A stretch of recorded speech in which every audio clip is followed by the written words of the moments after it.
Today we are examining a story that has sent shockwaves across Europe and beyond. It is being described as a 30-day ultimatum, a warning attributed to Russian President Vladimir Putin, a warning that some analysts believe could test the unity of NATO itself. This topic is complex, it is sensitive, and it matters to millions of people around the world. Our goal today is not to inflame fear or take sides. It is to understand what is being said. Hello everyone, welcome back to the channel, Why It Matters, and what the possible consequences could be if tensions continue to rise. Let us begin by setting the context. NATO, the North Atlantic Treaty Organization, was formed in 1949. Its core purpose was collective defense. An attack on one member would be treated as an attack on all.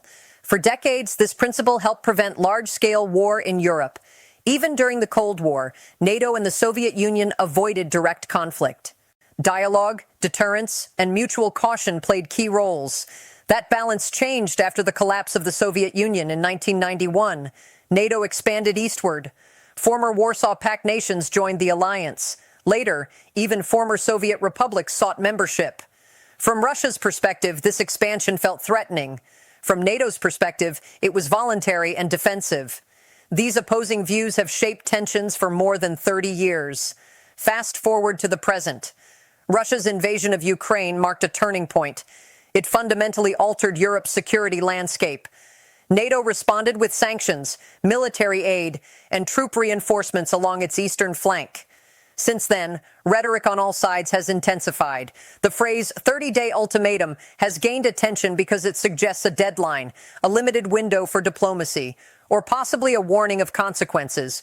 While official statements remain carefully worded, analysts believe the message is directed at NATO's support for Ukraine. The implication is clear: change course or face escalation. This is where concerns about NATO unity begin to surface. NATO is not a single country. It is a coalition of 31 nations with different histories, politics, and priorities.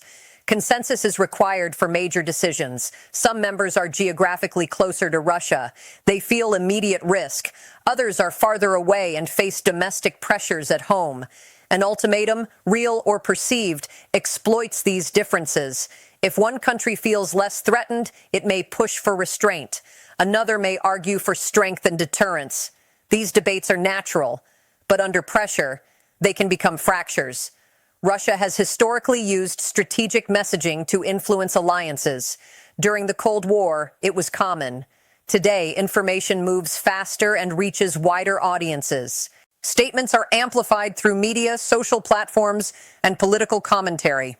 The psychological impact can be as significant as military action. Now let us examine why the 30-day timeline matters. Deadlines create urgency. They compress decision-making. They force leaders to act before all options are fully explored. In diplomacy, deadlines can be tools. They can also be risks. If NATO interprets the ultimatum as a bluff, it may hold its position. If it takes the threat seriously, it may seek compromise. Either path carries consequences. This is not just about military strategy. It is about credibility. NATO's credibility depends on unity. Russia's credibility depends on follow-through. Both sides understand this. Historically, moments like these have defined global order. Consider the Cuban Missile Crisis in 1962. A short timeline, high stakes, direct communication prevented catastrophe. But not all crises end so cleanly. Misinterpretation is one of the greatest dangers in international politics. A statement meant as deterrence can be seen as preparation. A defensive move can be perceived as aggression. This is why analysts emphasize communication channels, hotlines, back-channel diplomacy, multilateral forums. Now let us turn to the humanitarian dimension. When geopolitical tensions rise, civilians feel the impact first. Energy prices fluctuate. Food supply chains are disrupted. Inflation hits household budgets. In Eastern Europe, fear is not abstract. It is lived experience. Families near borders wonder what tomorrow holds. Businesses delay investments. Young people question their futures. Ukraine has already borne an immense burden, millions displaced. cities damaged, communities divided by war. Any escalation risks widening that suffering. Even without direct conflict between NATO and Russia, the economic and social ripple effects would be global. Developing nations could face shortages. Humanitarian aid budgets could be stretched. This is why many global leaders urge restraint. China, India, and other non-aligned states watch closely. They call for dialogue. They worry about precedent. If ultimatums replace negotiation, international norms weaken. Now let us explore NATO's internal dynamics. Since the Ukraine conflict began, NATO has actually expanded. Finland has joined. Sweden is close behind. This expansion signals strength, but it also increases responsibility. More borders to defend, more voices at the table. Some NATO members rely heavily on Russian energy, others do not. Some have strong militaries, others depend on collective support. Balancing these realities is not easy. Public opinion also matters. In democratic societies, leaders must answer to voters. War fatigue is real. Economic anxiety shapes elections. An ultimatum timed near elections or budget debates can amplify pressure. This is part of the strategic calculation. From Russia's perspective, the message may be aimed as much at domestic audiences as foreign ones. Strength and resolve play well at home. They reinforce authority. From NATO's perspective, showing unity reassures allies and deters further aggression. These competing narratives run in parallel. Now let us ask a critical question.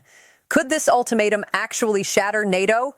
Most experts say a complete collapse is unlikely. NATO has survived many crises, from Suez to Afghanistan.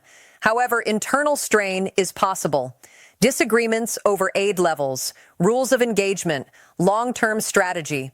These debates may slow decision-making. They may lead to compromises that satisfy no one fully. Russia may view this as success. But there is also risk for Moscow. Escalation invites stronger responses. Sanctions could deepen. Military postures could harden. Isolation could grow. History shows that rigid ultimatums can backfire. They remove flexibility. They trap leaders in their own words. This is why careful language matters. As of now, no formal written ultimatum has been published.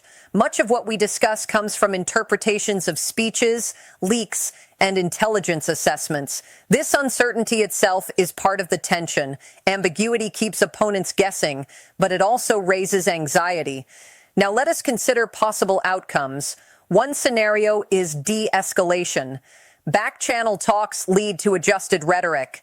Support for Ukraine continues, but with clearer limits. Russia claims partial success. NATO maintains unity. Another scenario is prolonged standoff.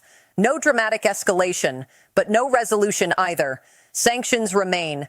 Military aid continues. Rhetoric stays sharp. This becomes the new normal. A third scenario is escalation, not necessarily direct war, but cyber operations, economic pressure, proxy actions. This would strain global systems further. None of these outcomes are inevitable.